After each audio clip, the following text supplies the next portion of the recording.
Good morning, Trinidad and Tobago, and welcome to the Business Breakfast segment of Morning Edition. I am Hayden Blades. It's just about 6 minutes past the hour of 7 o'clock.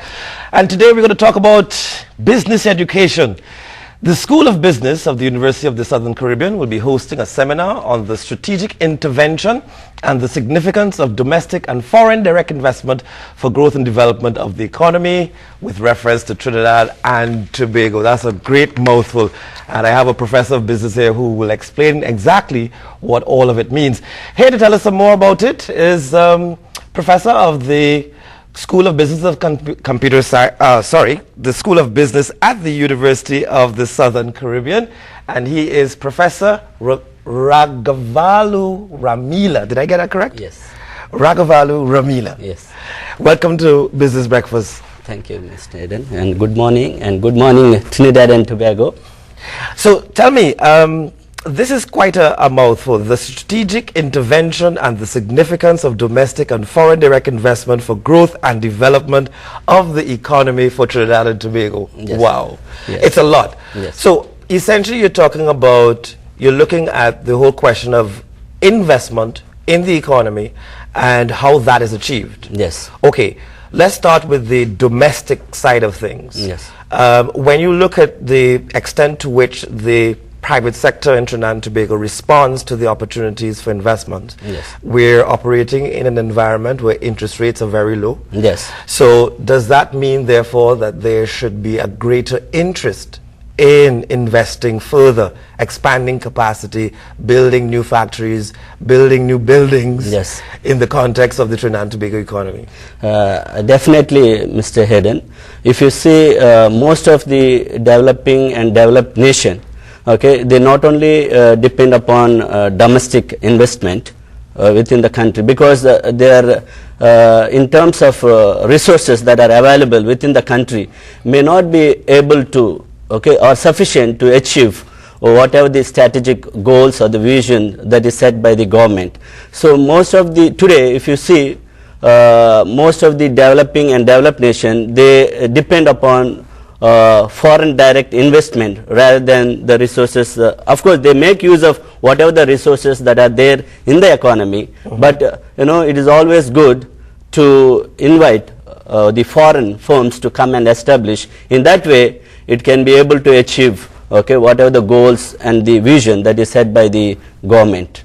Now, in addition to having, an educated labor force, in addition to ensuring that the necessary infrastructure in place that will facilitate logistics and so on, what are some of the key issues that a developing country like Trinidad and Tobago should focus on in order not only to encourage domestic investment, but also to encourage foreign direct investment? Yes. If you see, it is already listed. If you see the public sector, public investment sector program, and also very recently we also have this, very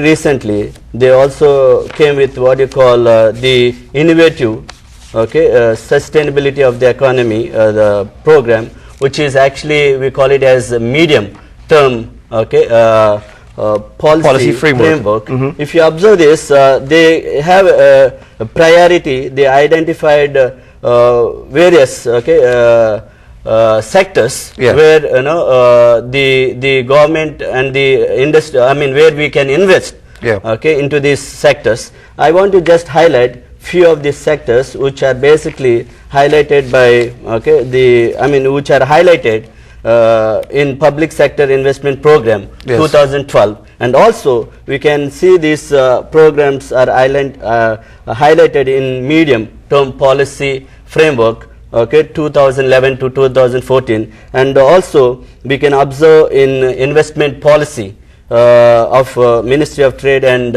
Investment, also they are highlighted. And these are the basically if you observe the medium term policy framework is based on 5 priorities, right? For example, crime and law and order, agriculture and food security, healthcare services and hospitals, and then we have what you call economic growth, job creation, competitiveness and innovation, and poverty reduction and capital development. Now, Professor, you're a scientist, Yes. and I mean, in terms of ensuring that a lot of policies are in fact enacted, you must be able to measure the success with which a lot of these programs are implemented. Yes. How would you go about the process of measuring whether or not those pillars of the medium-term policy framework are in fact being implemented? Because we've been talking about these selected sectors for quite some time now. Yes. So how do you go about ensuring that these things are actually accomplished? Yeah, the main pillar measurement we can do is GDP. Gross domestic product. Basically, if you see all this, if you see ultimately it actually contribute to the gross domestic product. And if you see the domestic as well as foreign direct investment has contributed significantly for the growth and towards gross domestic product. And though overall, if you see, there's not much increase in what you call gross domestic product, but naturally that is the one way where we can measure whether whatever the policies or whatever the policies that we put in towards investment, that is the best way to measure whether those are effectively utilized in the economy or not. Do you see these policies as being effective within the context of a short-term framework or a long-term framework? I mean, essentially, we would have to measure GDP over a fairly long period of time to really ascertain whether or not these policies are in fact working. Yes, that's the reason, because we have, if you see, observe the data center in Central Bank of Trinidad and Tobago, they give the data for every 6 months, you know, and as a result what happened, they may not be, we can't even identify within this 6 months whether there is increase or decrease in GDP. So we have to, within this framework policies, we should have a short term as well as medium term where we can easily measure the performance of this investment in the economy. So at this conference being put on by the University of the Southern Caribbean, your feature speakers will also include the Minister of Finance? Yes. Let me just speak on this. We invited, there are two guests of honors. If you see, one is we have the opening address will be given by Honorable Laurie Hawaii, the Minister of Finance, and the future address will be given by the Honorable Vasant Bharat, the Minister of Trade, Industry and Investment. Right, and at the conference itself, is it that the members of the public can attend the conference? Yes, if you see, this seminar is open to students, and the staff and research staff and faculty of all educational institutions and universities.